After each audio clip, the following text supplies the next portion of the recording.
We're the Cunningham sisters. My name's Kenna Cunningham. I'm Maddie Grace Cunningham. I'm the director of the film, and Maddie is the producer, writer, and actor. We had a hand in everything, so. Yeah. About 4 years ago, we heard a story of a young boy who had died in one of these facilities, and both Maddie and I looked at each other and knew that this was the first film that we wanted to make. Film can be a storytelling that can help make a change, help make a difference, and hearing about this young boy who didn't have anybody to fight for him felt like a way that we could stand up and actually start fighting. And the more that we researched, the more that we found this issue is bigger than what we thought. We really wanted to do the survivors justice by telling their story in a way that is accurate and honoring, but also providing tools at the end for the audience to help make a change. Abusive therapy tactics, that was so foreign to us.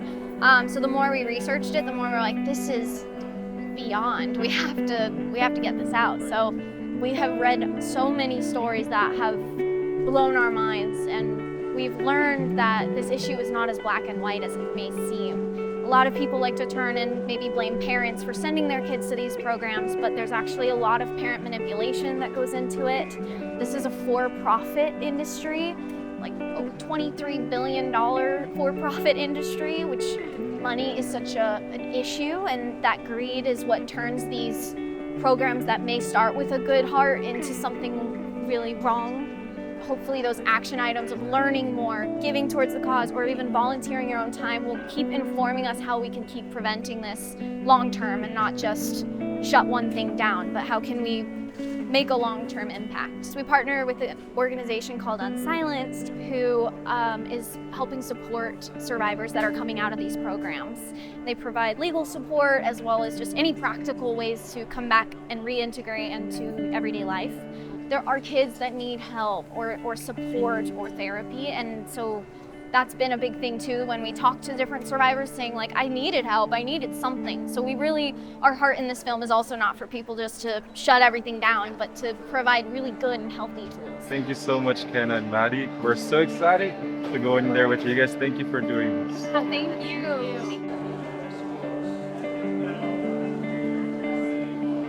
Being Native American, my grandma and great-grandma went to kind of a school similar to this. I'm really hoping that, this is kind of like a voice for those voiceless kids. Your voices count. And there are people out there that are willing to hear what you have to say. What was it like? It was awesome. I loved it. It was so fun. Yeah. It felt like being held by someone when you're crying. It was really challenging, very emotional, but I felt so safe. And the kids we're portraying are real stories from real people, a culmination of abuse and trauma. That was really heartbreaking, honestly. Like, it spurred me on to do the best that I can to represent those stories and those voices that aren't heard. It was a really transformative experience. I hope that you could see a piece of your story in this film. Your story is not small. Your life is not small. There's always hope. I know it doesn't seem like it. Working on set was really fun. There was a great blend of professionalism, but they didn't forget how to have fun either. It created a really great team dynamic. Coming away from the film, I hope the audience gains an appreciation for independent filmmaking. Because a lot of these stories like this that aren't very mainstream don't come to life on screen unless an independent filmmaker takes initiative to do that. I hope that the film just reflects their experience as well, and I hope that, they just feel that it does some justice to their stories.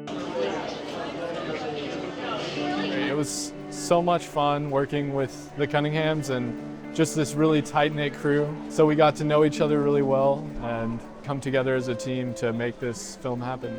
We had to carry all the gear we used on an airplane, so we had very limited equipment, and it just forced us to be really creative. So I looked at the documentary that they were referencing, and I was just shocked at the conditions of these facilities, and so for me, it struck a chord. Kenna and Maddie's passion was just so infectious, and I just knew that they would do this story justice, and I wanted to be a part of helping them tell this story. Really, my role on this was supporting my daughters. In particular, what I'm so proud about is that this isn't just a film about entertainment, but this is about advocacy, something that's been very much a part of my life and my calling as a filmmaker. So the fact that their very first project is about change, I just couldn't be more thrilled. They're surfing the current trends for distribution. It used to be, when I got going, it was about film festivals and trying to get distribution into theaters. Now, you got to make it happen yourself, and they're making it happen. We're optimistic. Already it's getting quite a bit of traction. It's heartbreaking what's happening to young people and really to families where parents feel lost and they think they're going to the right place, and all that to find that they're going to a place that's actually hurting their children. As a parent, that is the most devastating feeling any parent could ever have. And some parents have lost their children in these programs. I'm hopeful that Resilience, this film, will help more change. I know that with Unsilence, there are programs for survivors that can get therapy and can get help. At the worst of the worst, there is still hope. And these young kids show that. And when you think there's nothing left, you're at the bottom of the barrel, just look up. Just look up. I think the storytelling was unbelievable. You know, the overall production quality is kind of insane. Just in the first 2 minutes, I was crying. It was incredibly difficult to manage my own feelings a few times because I felt so deeply for the children, and there's no resolution in the film because we're the resolution. You know, when you're up against a teen and you don't know how to help them and you're just out of tools, people get desperate. And I feel like this film invites us to question everything about how we're raising our youth, but also who we put them in the hands of. You know, it's so dangerous, and so many people don't know this is still going on. They think there's laws against it. It can't possibly be happening. No, it's happening. So I just want to say thank you, because they took it on and it was a lot, and it's going to do big things. I've had friends in middle school that he went to the juvenile center. He actually got sent to Oregon, and I haven't seen him since, so that guy had some tough times, so it kind of hit there for me. The primal scream room, that kind of hit me really deep because they're screaming out, I'm alone, I'm alone.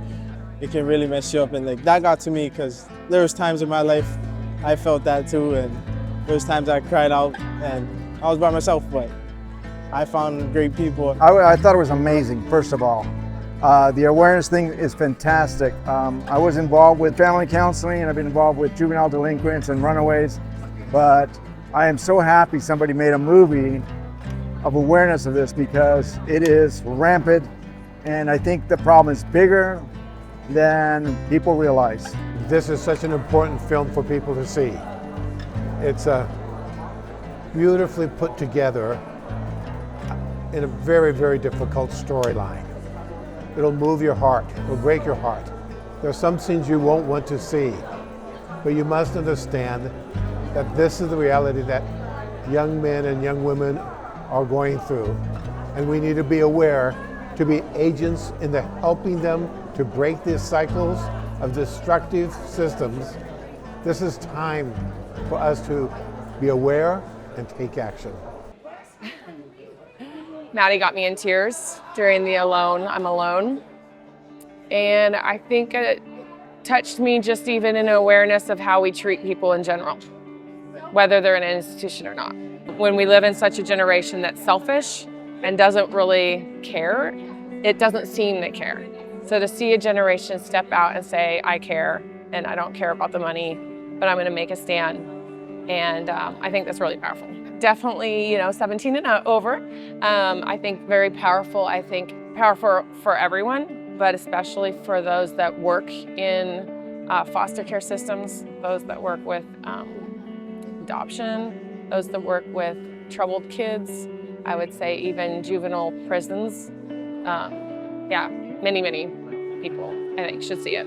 The thing was, it was all new to me. I did not know the story. I didn't know the issue, and I think that you're watching this like dramatized storyline, but then at the end, when you see the newscast and these reels of actual footage of reports about what's been going on, it just punches you in the gut, because you realize this like dramatized thing I've been watching, man, it's rooted in real stuff that you got to do something about. So it's totally worth it and very intense, and it has left me going, whoa, I got to figure out what I do now.